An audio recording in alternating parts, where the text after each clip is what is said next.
And then before we begin, let's take a moment and cultivate our motivation. And so let's think that we will listen, share together this evening, so that we can learn about the law of karma and its results. And by doing so, be able to create the causes for happiness and avoid the causes of suffering. But let's do this not only for our own benefit, but really being aware that we exist within a very complex network of living beings, all of whom who have been kind to us. And so seeing that we're all interrelated, interdependent, that we've been the recipients of kindness, then let's let arise in our hearts the wish to repay that kindness, to make a positive contribution to the well-being of others, and to do that specifically by learning and practicing the path to full awakening, because while on the path and after attaining full awakening, we'll have greater and greater ability, greater compassion, wisdom, and power to be able to influence others in a very positive way. So let's make that our motivation for being together this evening.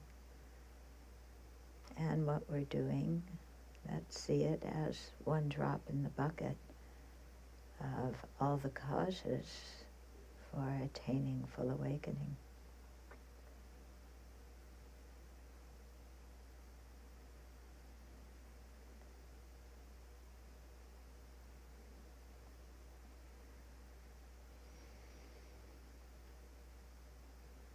And then slowly open your eyes and come out of your meditation. Okay, so tonight and then also tomorrow, we're going to be talking about good karma, and specifically how it's taught in the book, The Wheel of Sharp Weapons. Oh, yes. Oh dear. I'll remember things.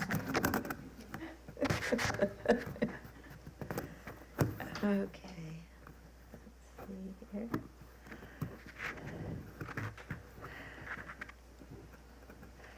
Okay.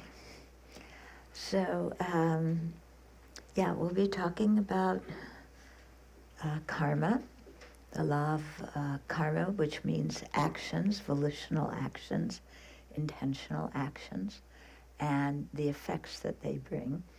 And we'll be talking about it based on the book Good Karma, which is it's a commentary I gave on a poem that is found in Tibet. I don't know if it was originally written in Sanskrit or not. It may have been written in Sanskrit and translated, or it may have been written originally in Tibetan, I'm not really sure. But the poem is called The Wheel of Sharp Weapons. You might have heard of it. It's one of the teachings in the genre of thought training. And I have a special kind of connection to this text, as I describe in the introduction to it. There's a special connection. So when I first met the Dharma, it was in America, and I then went to Nepal because at that time there were very few Dharma centers, like hardly anything. This was 1975 in the US. And I didn't speak any Asian languages, so that, I couldn't go to a temple. So I had taken teachings from Lama Yeshe and Sopa Rinpoche in Lake Arrowhead, California, and gone to their monastery in Kathmandu, outside of Kathmandu, called Kopan. So I've heard Kopan has changed completely since I was there. When I was there, it was very poor, yeah. And I was living in a room, in a building called Norbalinka, which Norbu means jewel. It was not jeweled. It was a, it was a wooden building, and the ceiling was the floor for the upper side, and it was just wooden boards. So when your roommate upstairs swept their floor, you got it downstairs, okay? There were no flush toilets at the time. There were pits out, away from the buildings that were just dug, holes in the ground with two boards across them. So you had to be very careful, not only in the daytime, but especially at nighttime, so you didn't miss the boards. There were just, woven mats on the outside, no walls, okay? So I was studying at Kopan and meditating and doing my practice. And then I got hepatitis, okay? So getting Hep A, which comes from unwashed fruits and vegetables, is quite common, or at least it was at that time. So I got very ill. When you have Hep A, you're completely knocked out. You have no energy. But because it's something to do with the liver, it's a liver disease, and in Tibetan medicine, the liver has to do with anger, a liver dysfunction. So it's interesting because you tend to get angry when you have Hep. I was so knocked out that, when I went down to the doctor in Kathmandu, when I was coming back up, there were no taxis to take us up the Kopan Hill in those days. But I had no energy to walk up, so one of my friends carried me up on his back. I mean, that's the kind of shape I was in. So I was lying, in my room like this, and somebody came in and gave me this little booklet called The Wheel of Sharp Weapons. Now, at that time, I was fairly new to the Dharma. I had been practicing, maybe 8, 9 months, something like that. I had really, really taken to it. It had really been something that was quite powerful, but I was still new. And so my understanding, of cause and effect was quite intellectual, and I understood, yes, when I did harmful actions, it would create the cause for more misery in future lifetimes. When I did kind actions, it would create the cause for happiness in future lifetimes. So, but what I said to myself is, I should practice this. I should practice the Dharma. There were a lot of shoulds in my practice. Maybe some of you have that too. Just a whole lot of shoulds. Okay, so somebody gave me this book. So I'm lying on the floor, forget mattresses, and reading this book. And I came to verse 9, which I will read to you. It's in here somewhere. Okay. Verse 9 reads, "When my body falls prey to unbearable illnesses, it is the weapon of destructive karma returning on me for injuring the bodies of others. From now on, I will take all sickness upon myself. So I read this and I went, oh, this sounds like me. Yeah, when my body falls prey to unbearable illnesses. Yep, that's the situation I'm in right now. So until that point, I had been pretty much blaming the cook and the assistant, the little monks who helped with the cooking, for not properly washing the fruits and vegetables, the little fruits and vegetables that we had. And that was the reason I got sick. But this didn't say that. This verse said, it is the weapon of destructive karma returning upon me. In other words, I had created causes in the past that were now boomeranging back as my experiences. What causes had I created in the past? Injuring the bodies of others. Makes sense, doesn't it? You injure others' bodies, you get very ill, in another lifetime or later that lifetime. There's a connection, isn't there, between impeding others' physical well-being and having your own physical well-being being challenged. Okay? And then the conclusion was not, from now on I'll never eat in the monastery kitchen, or from now on I'll wash the vegetables myself. The conclusion was, from now on I will take all sickness upon myself. Now, when you're sick, do you feel like taking upon yourself others' sickness?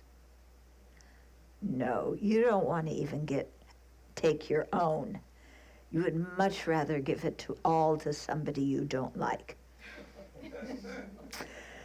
Okay? But that's not what this verse is saying. Okay? So until now, I've been harming the bodies of others, because of my anger or jealousy or whatever, putting it out there, interfering with others' well-being. Yeah, so I'm putting that energy out. It's now coming back as my own illness. And the solution is to voluntarily take on, at least in your imagination, the illnesses of other living beings. Yeah. Okay? Which is the last thing we want to do. Well, why is it the last thing we want to do? Because it hurts us. But didn't the actions, in my case, that I did sometime in the past, of harming others' bodies, injuring others, didn't that wind up hurting me?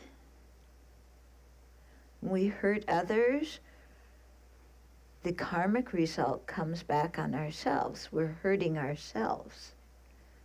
Yeah. Why do we do actions that hurt others? It's not because we cherish them. Okay?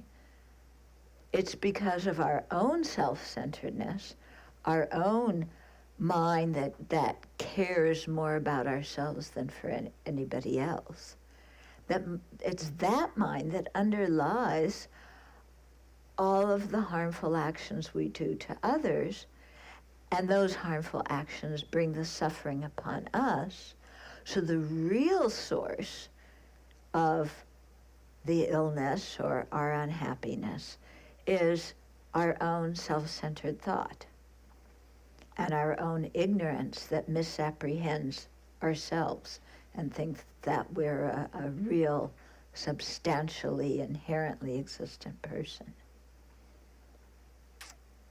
Okay? So this is a different way of thinking. When you understand karma, it's a very different way of thinking, because in our lives, usually when things happen, we think it's all coming from outside. Yeah, when we're happy, it's because there's nice things outside that are coming our way. When we're unhappy, it's because of all these jerks who do all these stupid things that interfere with our happiness. Okay? So when things are going our way, we're happy, we think it's coming from outside, we get attached to external things. We grab onto them. I want to be with this person. I want to have this. I want this kind of degree or certificate or acknowledgement. When we're unhappy, it's the fault of outside. These persons are criticizing me. They don't appreciate me. They did this and this and this. Okay? What Buddhism is saying is, actually, that's not really what's happening. It's not that it's all coming from outside. It's coming from inside here.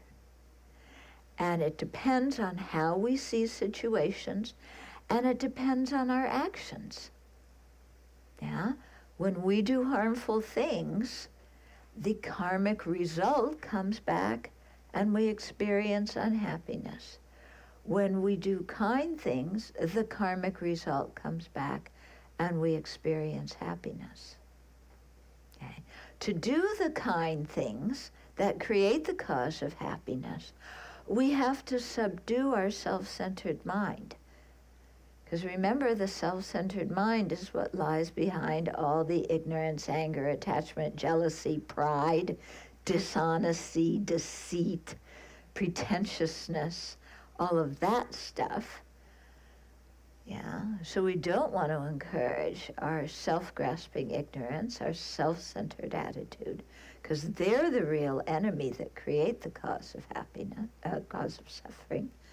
And instead, what we want to do is subdue that self-centeredness and that ignorance and cultivate a heart of love and compassion and wisdom. Okay? How do we create the love and compassion and wisdom? There's one meditation called the Taking and Giving meditation, or Tonglen. Okay? And in this meditation, we imagine taking on the suffering of others, yeah, with compassion. So we develop compassion. Imagine taking on others' suffering in the form of pollution. This pollution then strikes at our heart where there's a lump of our own self-centeredness, a lump of our own ignorance, anger, and attachment. So we take what others don't want, which is their suffering, we transform it into like a thunderbolt or soap suds, whatever kind of image you want to use, that destroys this lump of self-centeredness and ignorance at our own heart. We take what others don't want and use it to destroy what we don't want. Okay? And then we imagine at this space in our heart, you know, once this hard rock of our own self-centeredness has been eliminated, that there's, you know, space, open, clear space, and that there's light that shines from that space in the center of our chest. And that's the light of our love and compassion that we send out to others. And we imagine multiplying and transforming our body, our possessions, and even our merit, our good karma, and sending it out to other living beings so that it ripens in their short-term well-being and their long-term well-being. Okay? So it's an interesting technique, because usually when we think there's something good outside, we grab it for ourselves and give others the problems. With this taking and giving meditation, we take the difficulties and we give the good things. Yeah? So in that way, we are meditating on love and compassion for others, and that love and compassion are the complete antithesis to the self-centeredness, which is the cause of our own misery. Okay? So that's what this verse was talking about. Yeah? And it, as I sat there completely wiped out and meditated on this verse and thought about it, there was a big change in my mind. And what that change was that prior, like I told you, I had this mind that said I should practice the Dharma. Well, afterwards, after thinking about this and understanding karma better, then it changed from should practice to I want to practice. Yeah? So it wasn't just intellectual shoulds.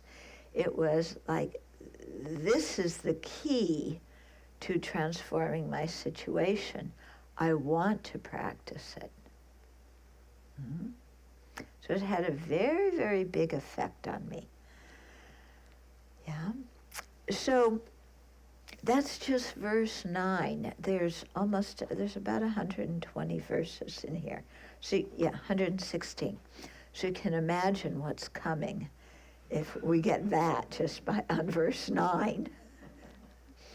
So the first part of the book, by and large, talks about situations that we experience, and then the kinds of causes, karmic causes, that we created that led to these. So if you want to learn about karma and what kind of causes create what kind of results, this book is really fantastic. The Wheel of Sharp Weapons explains that very, very clearly. Yeah. Then the second half of the book is talking about some of the things we do now in our ignorance and our arrogance. And, saying, look at this behavior, implying you know what you're going to experience because of it. And so instead of, just going along with our own bad behavior and rationalizing and justifying it, let's look again at this self-centeredness and at the ignorance and trample them, overcome them so that they don't make us continue to do stupid things that are self-sabotaging. Okay? So, when we don't understand the law of karma and its effects, or when we don't practice it well, we wind up in a big situation of self-sabotage. Okay. Now, we all know people who self-sabotage in one way or another. Okay. I know we're not any of those people who do stupid things like that. So here I'm not even talking about karma, okay?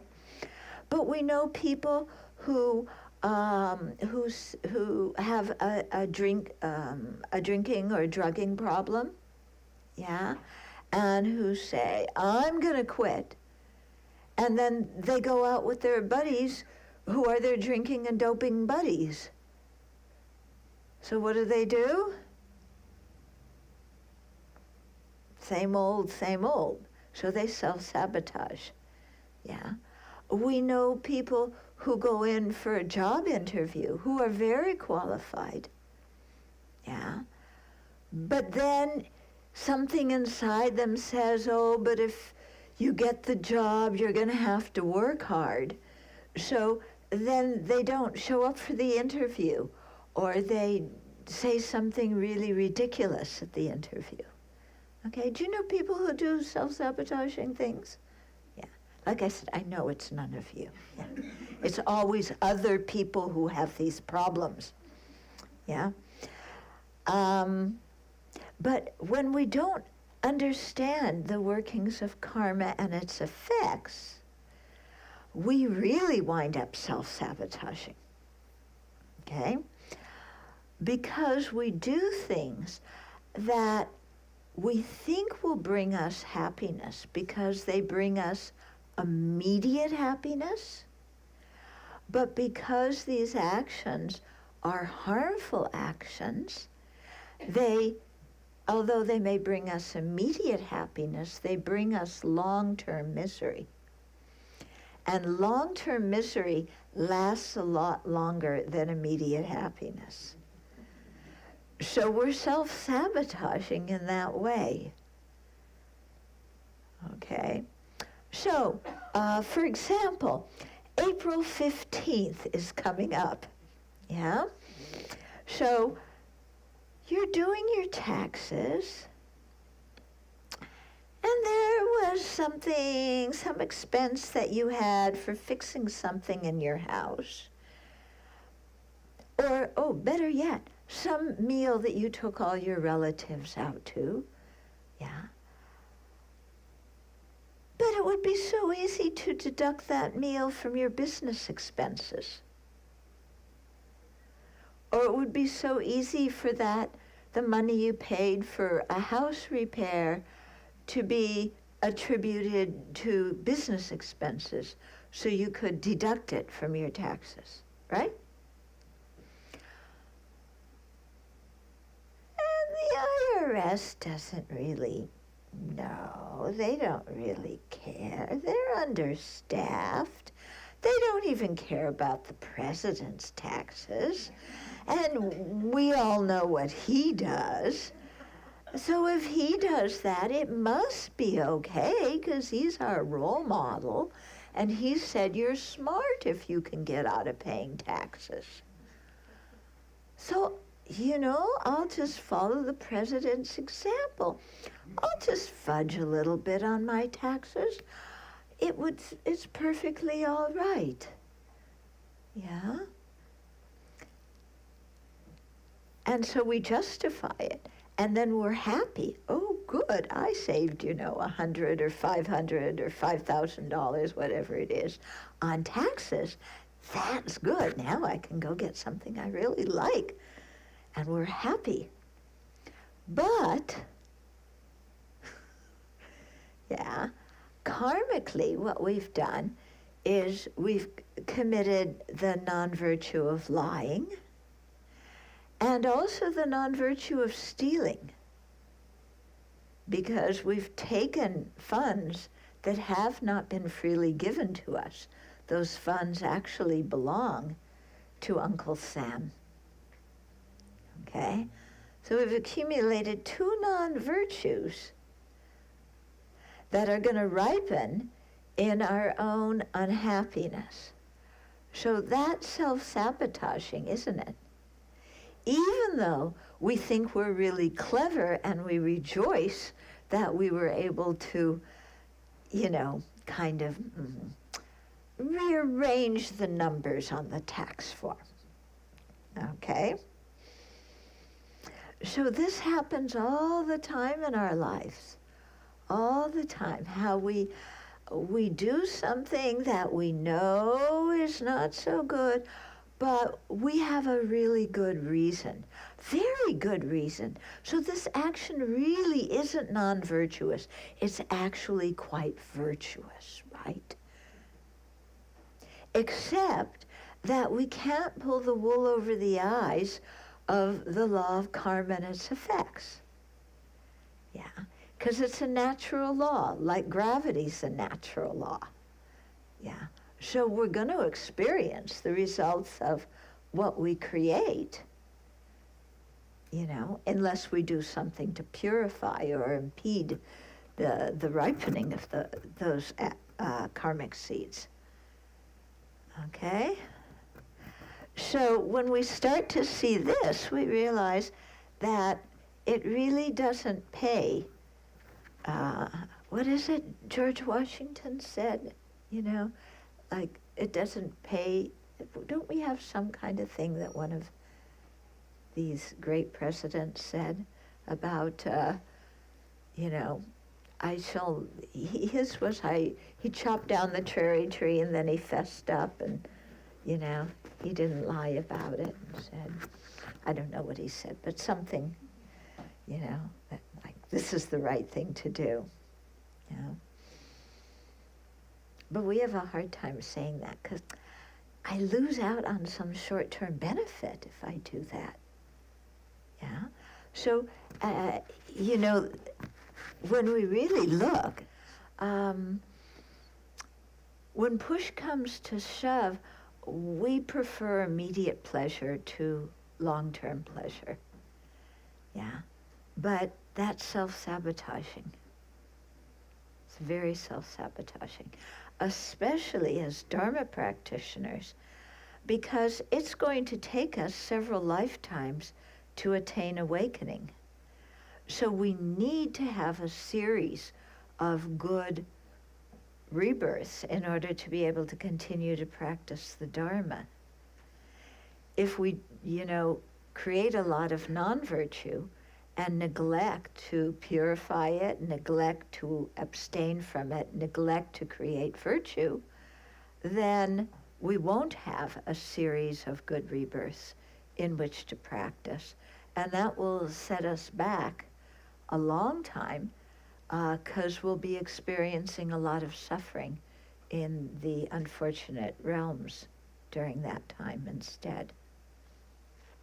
Okay?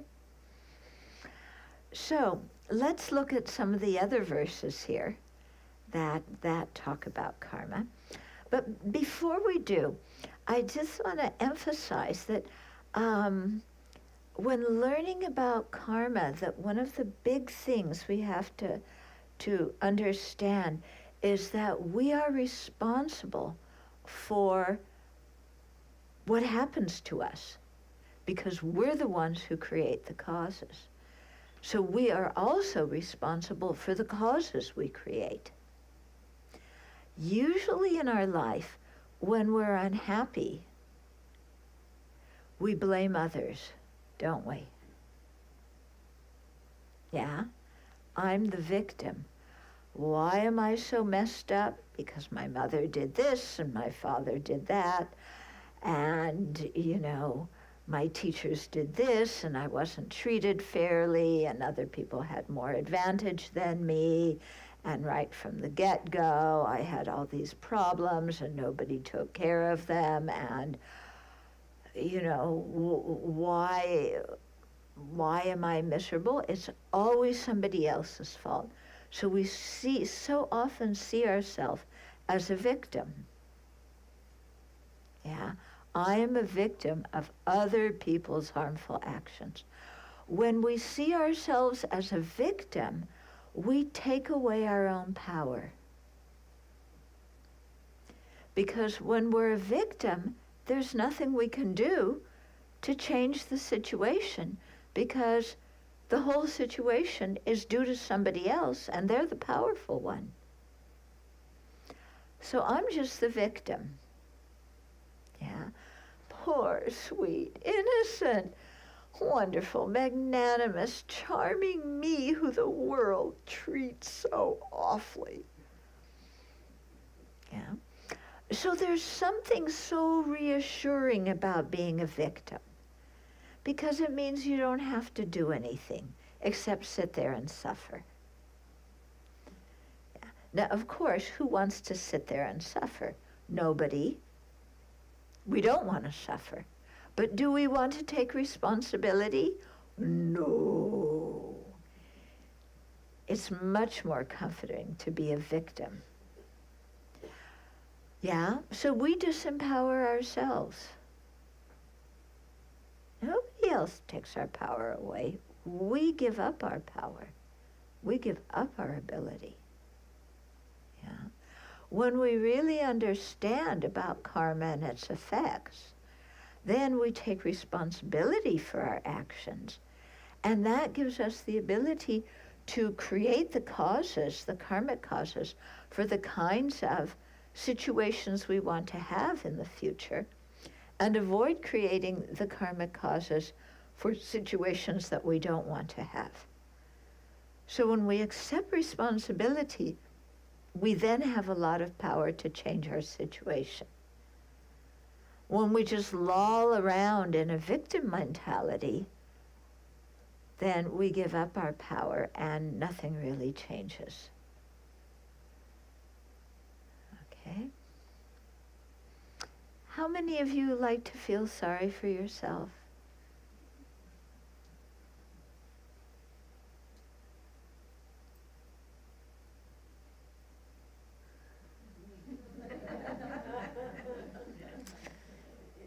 Okay. How many of you like to blame others for what they do? Okay.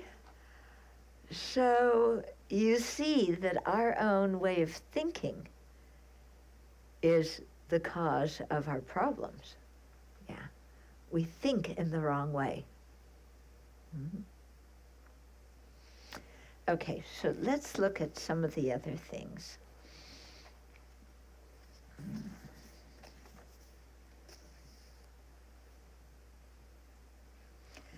Okay, we'll just go on to verse 10. This is a good one.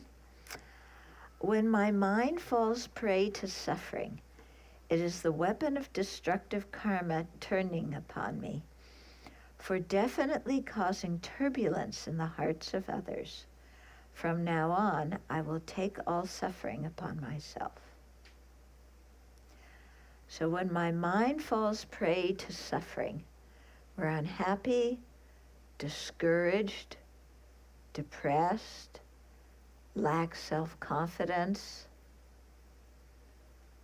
Okay? We're mentally unhappy. We feel unappreciated, hurt, neglected, ignored. Okay, quite unhappy. Yeah. So our usual thing is, why am I unhappy? So-and-so did this and that. My boyfriend deserted me. My husband walked out. That's why I'm so unhappy. Okay? So-and-so did this, that person did that. That's why I'm unhappy. That's not what this verse is saying. Okay? So when my mind falls prey to suffering, mental suffering, it's the weapon of destructive karma returning upon me.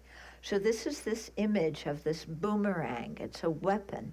Apparently, in ancient Indian culture, the god Indra had some kind of wheel that had weapons on it, and that could be thrown out and then comes back. So it's kind of based on that mythological wheel. Yeah. But I think boomerang is a very good example. Yeah. Okay. So it's the boomerang of destructive karma returning upon me. I put that energy out there, it's coming back. What did I do? For definitely causing turbulence in the hearts of others. Okay. So I know everybody here is a really wonderful, magnanimous person, and that you never have the thought to hurt anybody else's feelings. Yeah, it's always other people who are nasty and mean to you. But let's just pretend for a moment that you had a negative thought towards somebody. Yeah? Can you look in your life and see sometimes when you just might have hurt somebody else's feelings? Accidentally, deliberately? Yeah? Where we said something that we knew would hurt somebody else, that we knew would dishearten them, that we knew would make them feel inferior or discouraged. Yeah, that we knew would ridicule somebody over something that they're sensitive about. Okay? So just imagine that you may have done that at some time. Yeah? You think you've done it? Never. Yeah? Many times, haven't we? Haven't we? Especially when we get mad. Yeah? When we get mad, oh boy, what comes out of our mouths is unbelievable. And who do we say the worst things to? Strangers or the people we love? The people we love, isn't it? Would you ever talk to a stranger the way you talk to somebody that is very close and dear to you? We wouldn't, would we? Yeah. Even you're mad at a stranger, you know? It's not a big thing. But the people we care about, who we know well what their sensitivities are, and we know how to hurt them, yeah, when we're mad, we go to it, don't we? Yeah, and we say things that we know will really hurt them. Now that's an excellent example of self-sabotage, because when we're fighting with somebody that we care about, deep down inside of us, what is it we really want?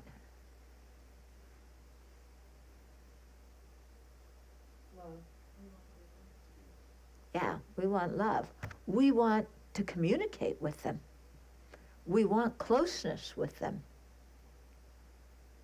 Isn't it? Yeah, deep down in our hearts, when we're upset with somebody we care about, what we're really wanting is to be close. How are we acting? Is our behavior, even here in this life, going to bring us the closeness and love that we want at that moment? No, we're chasing the other person away. By what we say, how we act, we're creating the cause for the opposite of what we want. Yeah, we're very good at self-sabotaging. Okay, so we say awful, horrible things to the people that we really want to be close to. And then we wonder, after we calm down, why those people are hurt and why they don't want to be with us. Yeah, we're so kind of puzzled. Like, I was just venting. I didn't really mean any of that. So we think. But that's not how they feel. Okay?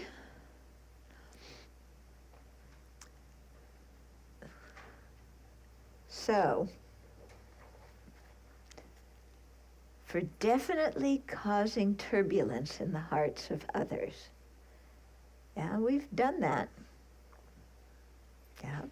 So how does that ripen when we do that deliberately? It ripens in our own mental unhappiness. Okay. So here it's talking about situations where we very deliberately say something that we know will cut to the quick. We're not talking about situations where we are trying to help somebody, but then they get mad at us, even though we have no intention to make them mad. We're not talking about those situations. We're talking about the situations when we're angry, jealous, spiteful, resentful, vengeful, wanting to inflict harm. Okay? And that's causing our own mental unhappiness. What do we need to do to remedy that situation? The last line says, from now on, I will take all mental suffering upon myself. Okay, so from now on, when I look at other people who are unhappy, instead of getting mad at them, instead of pushing them away, yeah, I will have compassion for them, and I will imagine taking on their mental unhappiness. It leaves them in the form of some kind of pollution. It comes to me like either, soap bubbles or a lightning strike, but it demolishes this lump of my own self-centeredness and then leaves my heart wide open, and I imagine giving my body, my possessions, my merit to all of those people so that they have temporal happiness here and now in samsara, and so that they have the long-term happiness of awakening. Okay? So this is really calling for us in these situations to do the opposite of what our self-centered mind wants to do, which is why those kind of meditations are the antidote. Okay? So you've really hit on the antidote to your problem when the advice is exactly what you don't want to do. Because what's causing our problem? Our self-centeredness. What's the antithesis of our self-centeredness? What we don't want to do, which coincidentally happens to be the thing that's going to solve our problem. Okay?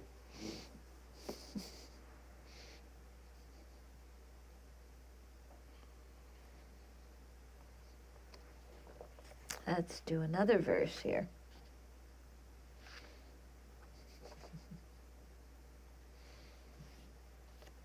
This one's good. This is verse 13. When unpleasant words reach my ears, it is the wheel of destructive karma turning upon me. For my verbal offenses, such as divisive speech, from now on, I will condemn flawed speech. Okay? So what's the situation when unpleasant words reach my ears? You jerk! I asked you to do something and you forgot. I counted on you and you completely ignored the situation and left me high and dry, and I can't trust you anymore. You look what you did. You made a total mess out of this. And on and on and on. The unpleasant words we hear. Okay, whenever we hear unpleasant words, what do we think? What did I do? I didn't do anything. Okay, I had told that person I would do something and I forgot, but that's okay, it's no big deal. They lived without it. Everybody forgets something once in a while. Why are they so upset? Why are they talking to me like that? They hurt my feelings. They're criticizing me for something. It's just a tiny mistake. Okay? Or, who do they think they are talking to me like this? Attacking me for, something I didn't do, criticizing me. I made a mistake. Okay, forgive it. Everybody makes a mistake. I forgive your mistakes. Why can't you forgive mine? And we get furious at the other person. Okay, those are our two usual ways, aren't they? Yeah?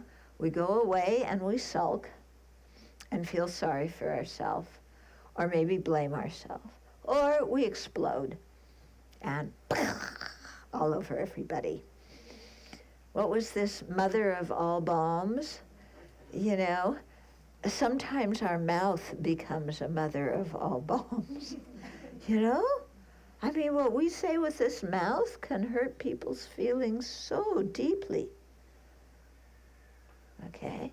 So, when unpleasant words reach my ears, okay, I remember having a situation with when one of my teachers was giving teachings, and somebody, there was one nun who was changing the flowers on the altar, and she couldn't stay for the whole course, so she left. So one evening afterwards, it was late at night, I was walking back to my cabin, and another person from the center was walking with me, and she said, "Oh, it's the nun's job to take all the dead flowers out of the vases."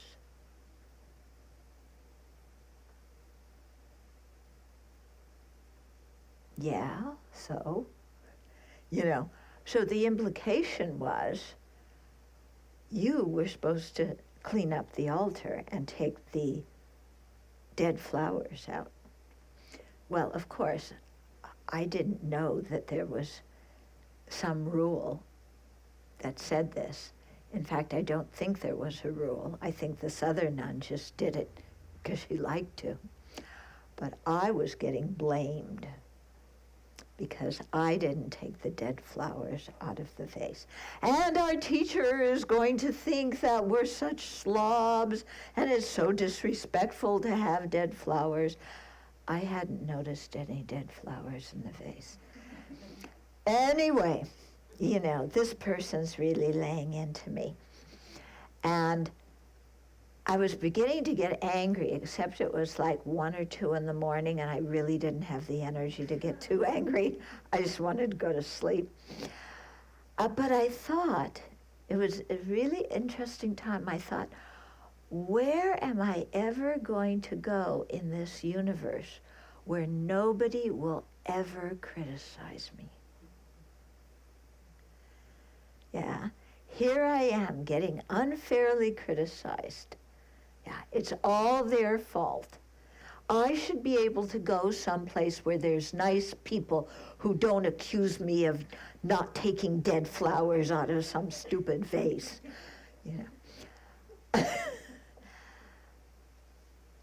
But wait a minute here, okay? This person is saying what is true for them in that moment. Yeah. And where am I ever going to go where everybody around me is always going to like me, never disapprove of me, and always think that I'm the most wonderful one? Now, of course, this is what everybody should think. If human beings were reasonable, if they were kind, they would really know how wonderful I am. But they're kind of stupid. They don't realize I'm the center of the universe. They mistakenly think they're the center of the universe. So they accuse me of doing things that, why didn't she take the dead flowers out of the vase if she thought it was so terrible? Yeah? So it really made me think, where am I ever going to go where nobody's going to criticize me? In samsara, in our polluted worlds of samsara, there is nowhere to go where nobody will ever criticize us. That's kind of bad news, isn't it? Yeah. Everywhere we go, somebody's going to find faults with us.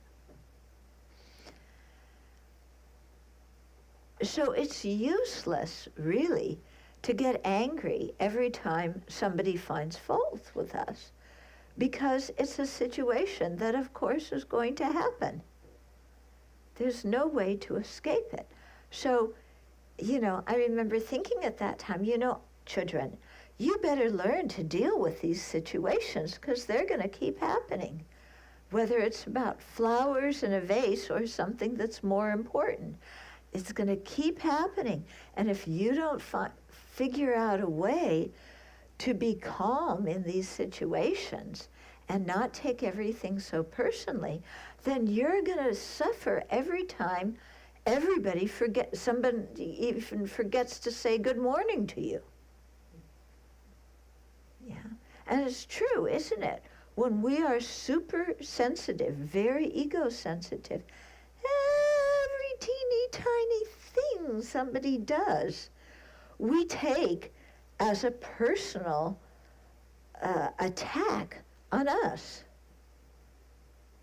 Even though it's not at all about us, it's not meant for us, but we are so sensitive that everything becomes an insult. So whose problem is that? The other person's problem or my problem? It's my problem. Yeah. If I have buttons, and my buttons are big red buttons that are all along the wall of a corridor and that say, don't push. But they're extremely sensitive, so that every time somebody just walks slowly by them, the buttons go off. Is that the fault of the person who's walking by them? No, that's the problem with the buttons, the super sensitive buttons. Okay? So if I don't like hearing unpleasant words, I have to stop being so sensitive. Yeah? And stop framing everything in the universe in terms of how it affects me. And when somebody is upset or angry, they're actually making a statement about themselves. They're not really making a statement about me. Yeah. That other person was actually saying, yeah, I feel bad because I want to offer a beautiful altar to my teacher, and I myself didn't want to, or didn't have the energy to, or forgot to change, take the dead flowers out. And I would just like some help and some cooperation. That's basically all the other person was saying. Yeah. So if I can train my mind to see what they're actually saying, instead of seeing an ego attack directed towards me, I'm going to be a lot happier. Yeah. And I'm not going to create so much negative karma getting mad at other people. Yeah. And I'll actually be able to sleep more instead of being angry at 1 or 2 in the morning and then not being able to sleep when you need to. Okay? So this is the weapon of destructive karmas returning upon me. What did I do? Verbal offenses, such as divisive speech.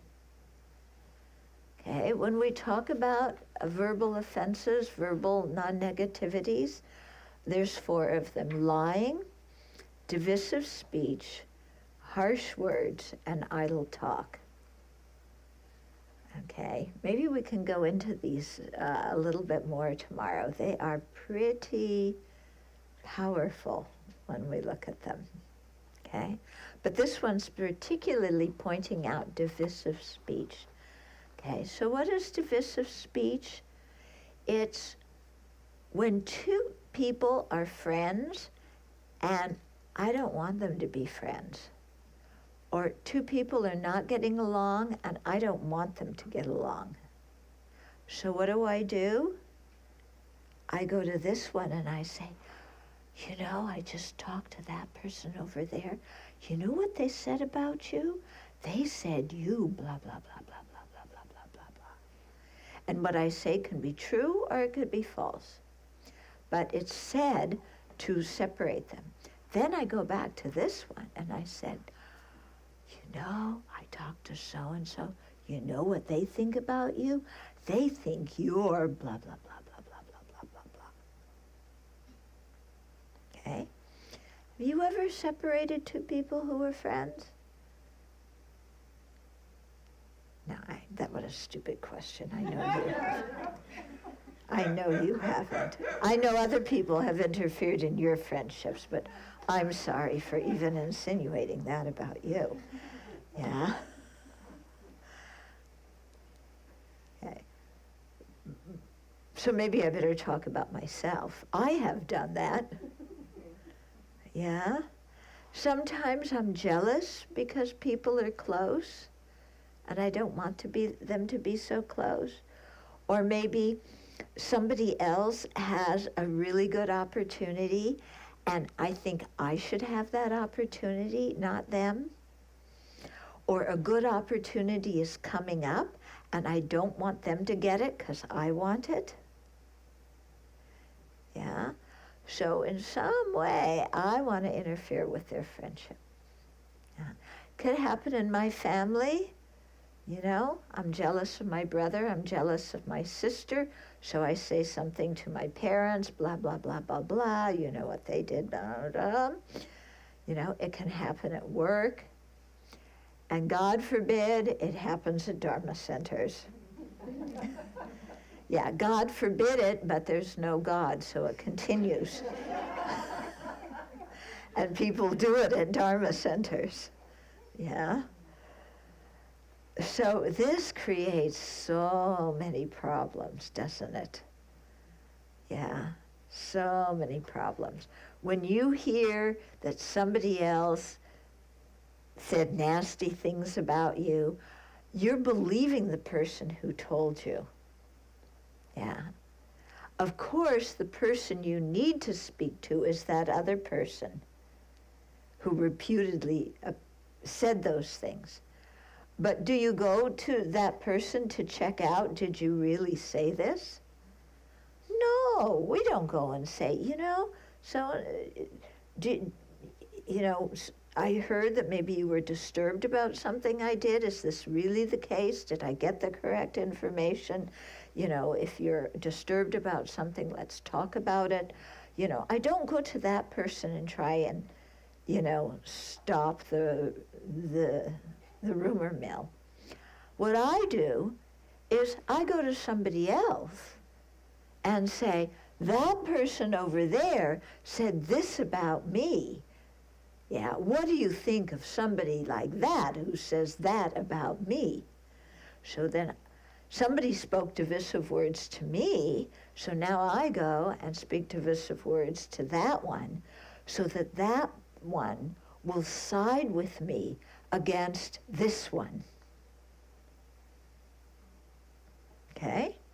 You ever done that when you're mad at somebody? You go tell your friends? Yeah? And why do you tell your friends? Because you expect your friends to side with you. If they don't side with you, then they're not going to be your friends anymore. Yeah?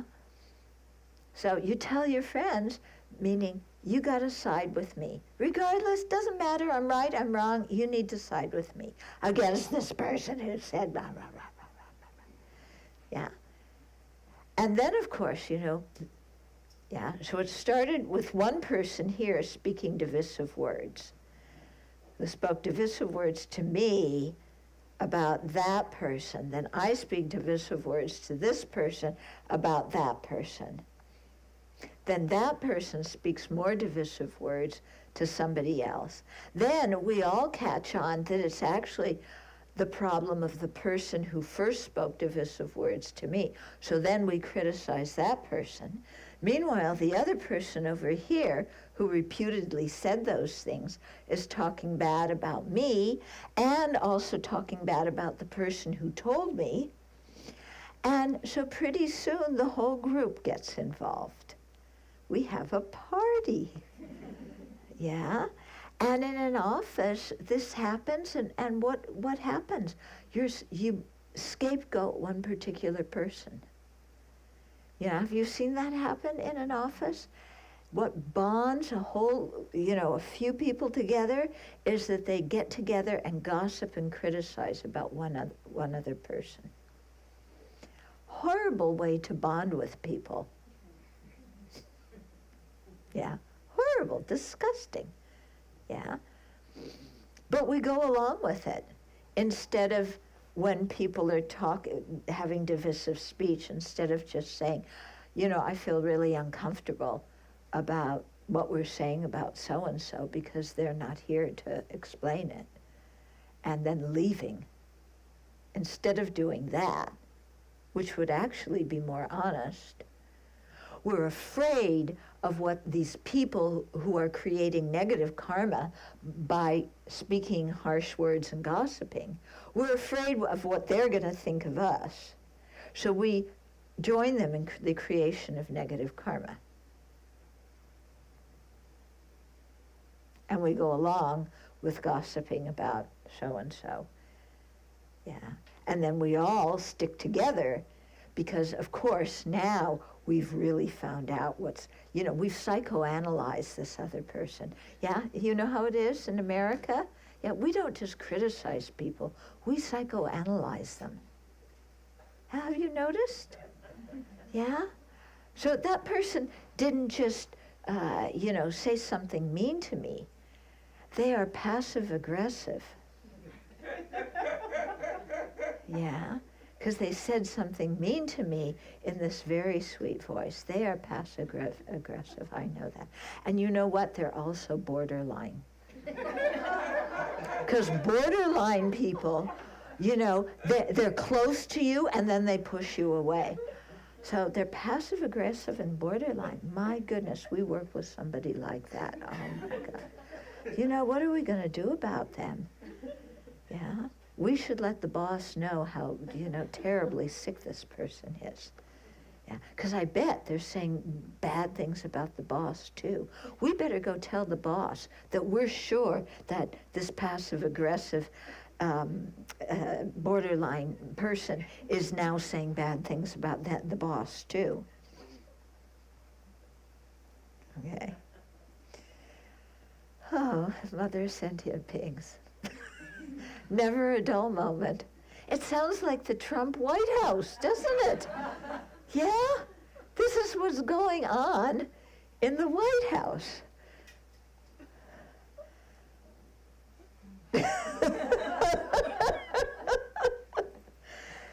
Yeah? Okay. What's that weapon? I don't know. Yeah, it scares me what weapons the White House has control over, to tell you the truth. Yeah. So, okay, for verbal offenses such as divisive speech, yeah, the resolution, from now on, I will condemn flawed speech. So from now on, when other people are talking like that, I'm not going to join in on it. From now on, when somebody comes and tells me bad things about this person, instead of believing them, I'm going to say, oh, you sound very upset. Do you need cooperation? I'm going to treat it as if it's this person's problem, not that person did something. Are you getting what I'm saying? Okay. So, and you can watch this. Have you ever seen that there's some people who you figure this out after a few times? They will tell you what other people have done, ostensibly to give you information that would be helpful. But after a few times this happens, you realize that they always slip in some kind of criticism of that person, or some kind of implication that that person has it out for you. And so after they've done this, it depends how smart we are, how much we buy into things people tell us. If we're smart, we pick up on it soon. If we're not, we believe these people for a long time. But eventually, when we pick it up, we realize, oh, when so-and-so is talking about another person, I need to step back and take it with a grain of salt. And instead of getting angry or upset or wondering what's going on with that person over there, I need to see what's going on with the messenger. Why is the messenger telling me those things? Yeah? And so to say to the messenger, yeah, oh, it sounds like you're quite concerned about this and that. Or it sounds like you're upset about this and that. Do you need cooperation? Do you need better communication? Do you need support? So talk to that person about them instead of going, and tell me more about what this person said and did about me. Instead of doing that, talk about the person you're actually talking to, who's spreading this stuff to you. You getting what I'm saying? Yeah. So to really stop all flawed speech, yeah, and then to really engage with people in an honest, sincere way, and see if there is a misunderstanding, or see if, it may not be that person who's upset, it may be the person next to you who's upset, and to see what's going on and how you can help. And then in addition, to do the taking and giving meditation. Yeah. And so here, what you can do is think of taking on all the harsh words, all the divisive words that other people who have heard, yeah, and taking those and using them to smash your own self-centeredness. So this last election cycle, we heard a lot of nasty, divisive words, haven't we? Yeah? Did that make you feel good? No. Yeah. Wouldn't it be nice to be like a spiritual vacuum cleaner and take all that negativity out of the universe and use it and think that it's going to smash my own self-centeredness? Yeah. So all that negativity that so many other people suffered from, I'm going to take it upon myself. Yeah, think that it demolishes my self-centeredness, my ego grasping, and then give with an attitude of love my body, possessions, and merit transformed into whatever other people need. Yeah, it's a wonderful way to deal with problems if you do that. So, let's pause here and give you some time for questions and maybe answers. Mm-hmm. I was wondering, Venerable, when you were talking about people using, hostile and cruel and mean speech toward someone else, what if it's towards oneself? That's equally as bad, isn't it? Yeah, sometimes I heard somebody once say, if we talk to others the way we talk to ourselves, we wouldn't have any friends. Yeah, because sometimes, boy, do we really give it to ourselves. And all that self-talk is actually it's a bunch of lies. Yeah, it's very interesting. Spend some time and observe what kind of self-talk you have, what you're saying to yourself. Even write it down.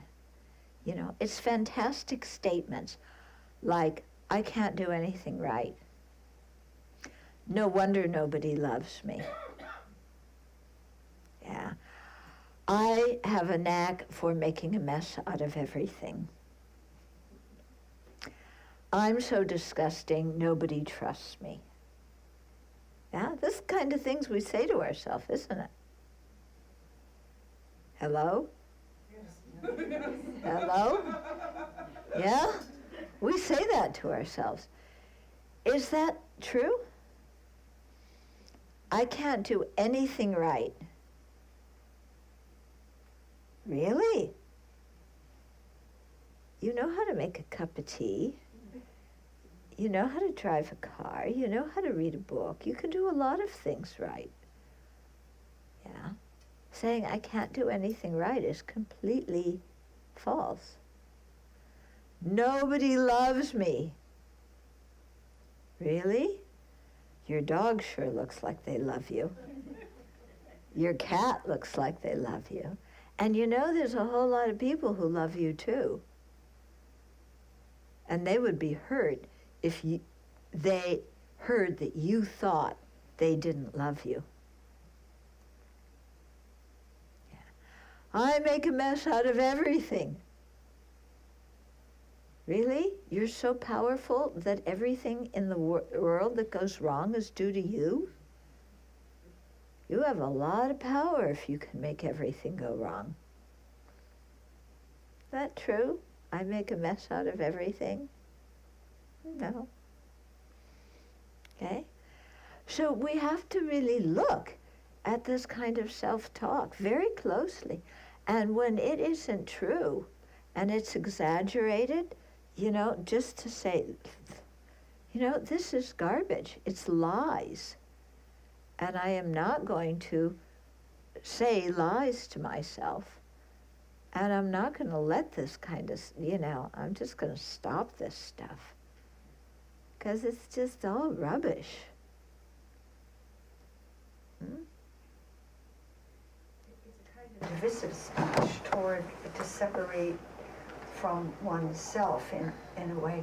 But how, this process that we're learning tonight about taking it, I mean, would we be taking on all the divisive speech that everyone has ever said about themselves, all the hostile things they have ever said about themselves?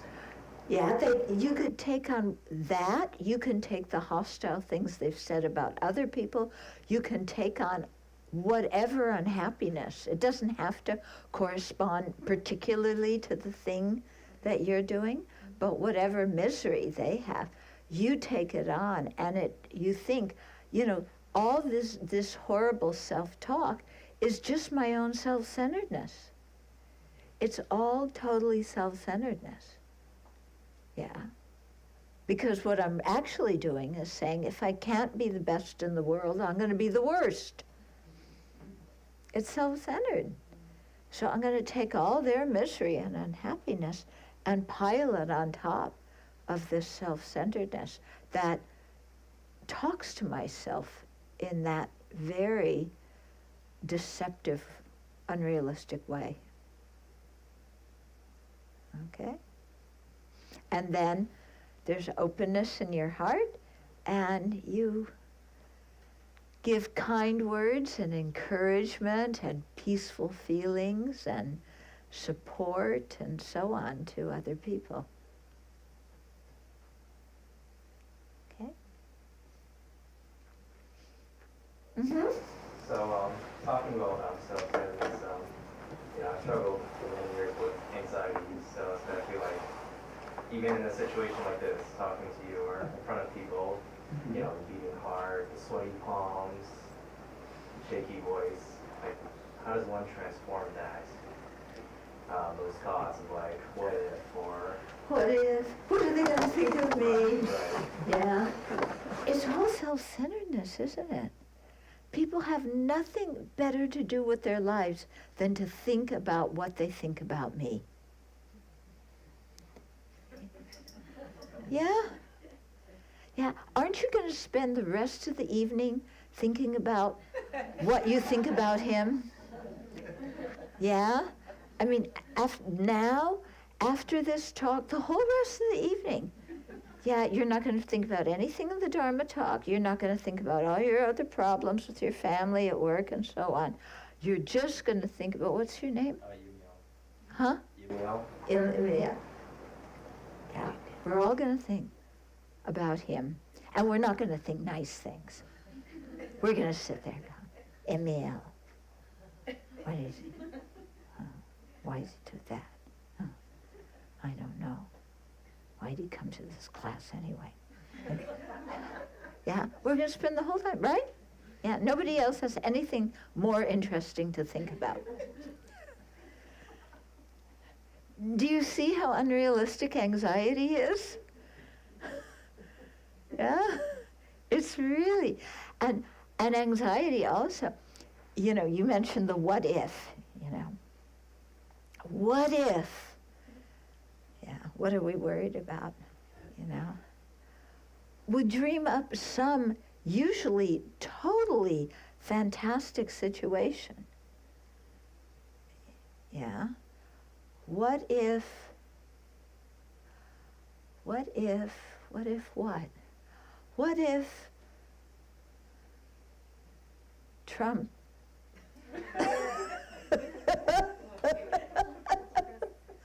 yeah, sends a nuclear warhead to North Korea? Yeah? So what happened? I think he's going to do that tomorrow. You know, have you never noticed it's on the weekends when he does something? Have you ever noticed Fridays always end in some like, oh my God, what's this guy doing? And then Saturday, sometimes right before, I mean, when he I'm sorry, I'm talking about politics. I can't control myself. But,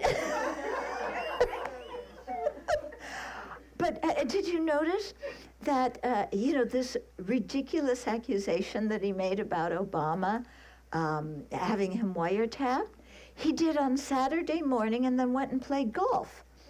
So maybe tomorrow morning, you know, 6 o'clock, 5 o'clock in the morning, he's going to send a nuclear weapon over to North Korea and then go play golf. Oh my God, what do we do then? Where am I going to hide? You know, and then we start this whole thing of, you know, he's going to send a warhead to North Korea, you know. But of course, it's the U.S. Army, and they miscalculated where it's supposed to go. They've become, have you noticed, they've become quite good at it 3 times in the last week? Yeah, so it doesn't make it to North Korea. It lands, you know, I don't know where it lands, off the coast of South America. Yeah? And then it hits, what's it going to hit? Oh, there's a fault. You know, it's going to go in the ocean where the fault is on the west side of South America. And that fault is why Chile has so many earthquakes. And it's going to demolish the fault, so Chile won't have any more earthquakes. Yeah? Oh, but then what happens if that happens? My goodness. Yeah, and he's still playing golf. I mean, do you see what I'm getting at? We have the most incredible mind of creative writing, where we can make up fantastic stories, absolutely fantastic stories. Yeah, and then worry about them. And worry about them, yeah? Okay. And if we just stop for a minute and ask ourselves, you know, how likely is that to happen? Yeah. Is it really likely that that's going to happen? And are we totally without resources if that happens? You know, then we realize that we're actually, it's a lot of self-inflicted misery by doing our creative writing class in our mind. Yeah? So then you learn to laugh at yourself, okay? The antidote is really, one of the antidotes is really just to laugh at yourself. Because he's like, what am I thinking? This is like too hilarious. Yeah?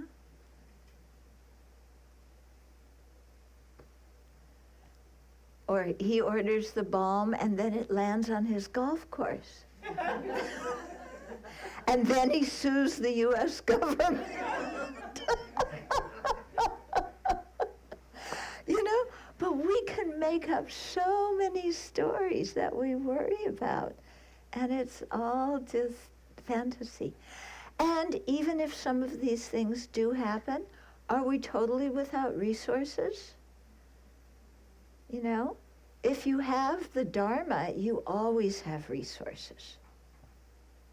Yeah, if you have the Dharma, even externally things fall apart, internally you can be calm, you can be peaceful.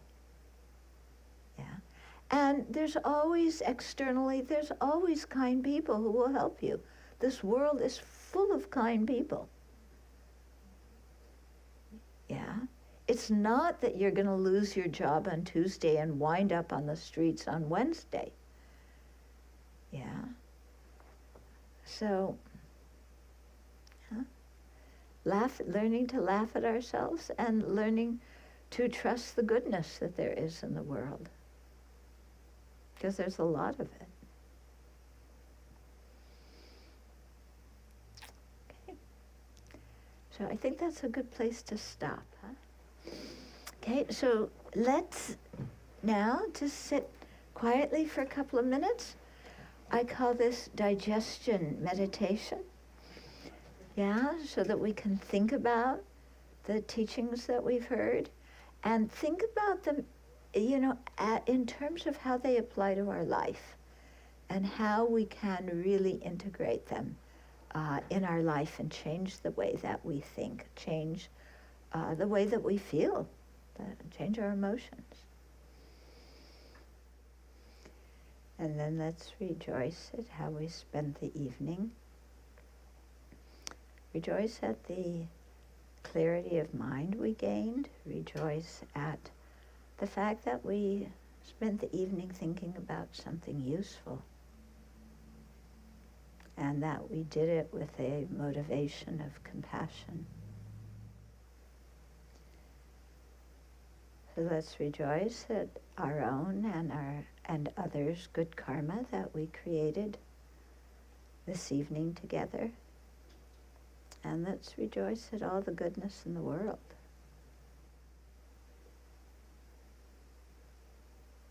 And then imagining all that merit is like a light in the center of our chest, a light at our heart chakra. Send it out throughout the universe and think that it touches sentient beings and pacifies their mind, clarifies their mind so that they're no longer under the influence of afflictions and of self-centeredness.